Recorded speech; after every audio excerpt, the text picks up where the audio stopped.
and it was that again was a world that I felt like I could understand um, that gaming world. I was able to learn everything about it and follow the right steps, to conquering that world. Um, Unlike the rest of my life. And another thing, I think I felt like I belonged when I was gaming, and part of that was, there were no demands being placed upon me. Uh, there was nothing I had to do beyond what I wanted to do in this game world. Yeah. So I lost that job, and then I got back into the other parts of my addiction again, and eventually I came in, and things were weird. Eventually, I came into recovery for my other addictions, and at the time I had started gaming again. I had found a group of like-minded people who I could play with. In real life, we would sit next to each other and play. Totally miserable, much like myself. And we would play until 4 in the morning, and I felt I had the obsession again with these games. And I remember I started meditating around the same time, and trying to meditate when I was, meditating when I was thinking about these games and the strategies and everything. It was gaming was also a very tactile thing for me. Just the physical movements that were involved. I've always enjoyed the dexterity involved and everything. And just thinking about pressing those buttons in combination on a controller calmed me down. I got into recovery, and I split off from my gaming group because they were also involved in my other addictions. So I split off with them, and I stopped gaming. I remember telling my sponsor in that recovery program, I feel like I am more obsessed with gaming than I am with my other addictions. But anyway, I just sort of dove into recovery, and so I started getting better in recovery and focusing on that. And I did well. And I gamed some, but I never got into it until I had surgery.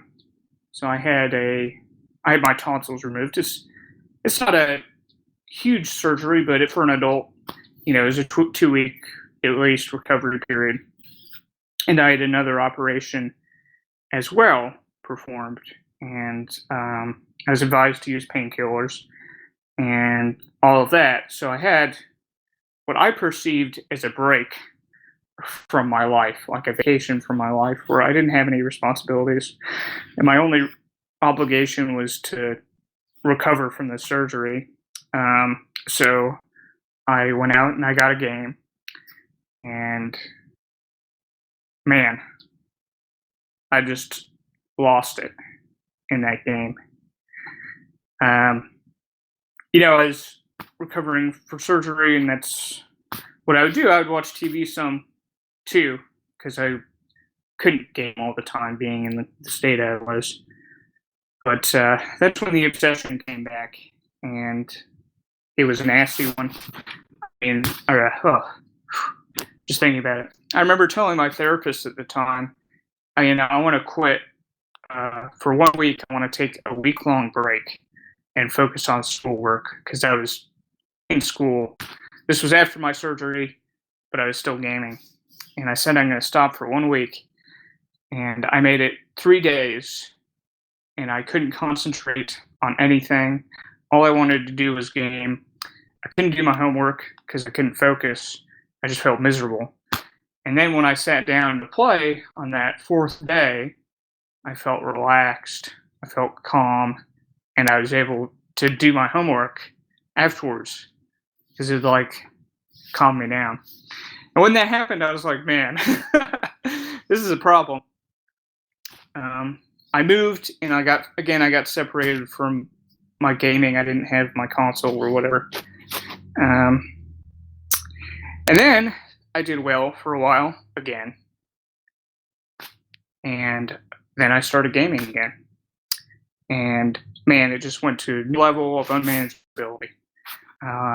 It just, somewhere along the line, I crossed a line with my gaming where it makes my life unmanageable. I'd stay up all night. I would game through class. I didn't eat well. I didn't care about anything. I didn't care about anybody. I didn't care about my schoolwork. I didn't care about my recovery. I didn't care. It was awful. And anyway, that happened again where I got better and then I quit. I'll sort of fast forward through that. But I remember that I found CGA. I started gaming again. I was afraid that after about almost 8 years in school, I wasn't going to be able to graduate and all that. And I didn't know how to stop. So despite trying to work with it in my other recovery programs, or maybe not trying to work with it, I'm not sure. I was getting a lot of help from my other recovery programs on this. So I came to CGAA, and I tried to stop, and stopping was very, very painful psychologically. Just like it had been when I told my therapist I wanted to stop, but it was just worse. It was bad. It felt awful. I didn't want to do anything else. Didn't want to live. Didn't want to not game. Didn't want to game. You know, it was bad news. But that was temporary period. I got over that period. It didn't take all that long for me to get over that period, fortunately. And I know that I could not have stopped without CGAA. I just need that identification with other people, other gamers who say, this is what gaming was like. And to hear newcomers come in and talk about their gaming and talk about, that just desperate attempt to make gaming work. So it's a great reminder, and I know that I can't stay gaming free without the fellowship. So I come to meetings and participate. The other thing I do is that, I pray in the morning and evenings. I don't pray very much. Mostly what I do is I think about my gaming addiction. And every morning and every evening I remind myself of what it was like, what my gaming addiction was really like. The bad parts, what it was like to stop, what it was like to feel like I had lost control, what it was like to be consumed in obsession. I think about that. And then I pray to my higher power that I remain gaming free for that day. It's really fresh in my mind, and the meetings help me keep it fresh in my mind. How insane it was, how little power I have over this problem, what my life is like, and how I feel when I'm gaming. That all helps me Another thing I was thinking about was I was on the plane the other day, and yeah, I really need this program. I was on a plane the other day, and the guy next to me, he gets his airplane bottle of vodka, and he opens up a game. They have the screen right in front of you. You can watch TV on it, but you can also play games on it. And he's playing this game, and see other people playing games. And it wasn't a kind of game that I'd really want to play, but still, I mean, it was right in my face. And really, this is gaming is not something that other people can protect me from, and it's not something that I can move to an island and escape gaming. I guess I could for a while, but I need the program, and I need recovery for me to be able to say no in those situations, and to be in a place today where I don't have any desire to game. I don't need to game. I don't want to game. I like my life. I'm not going to get into talking about the steps. There isn't time. But working with a sponsor on the steps is how I stop gaming. Absolutely. And coming to meetings and identifying. I need the identification too, specific to gaming. I don't know why that is, but I have to come to meetings. I had the steps before I came to meetings. It just didn't work without the meetings. So I come to meetings, and I work my steps in my day-to-day life.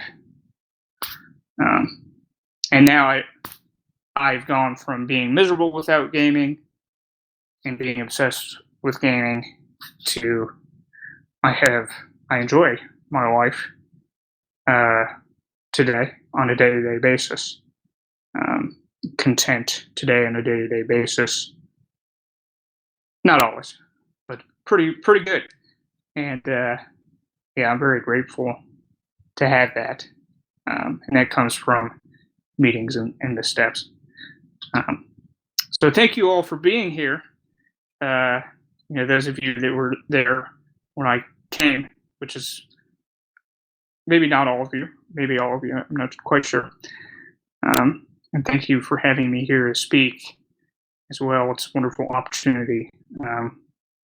It's great to be able to participate in this fellowship on any level. So that's all I have to share. Thank you for listening.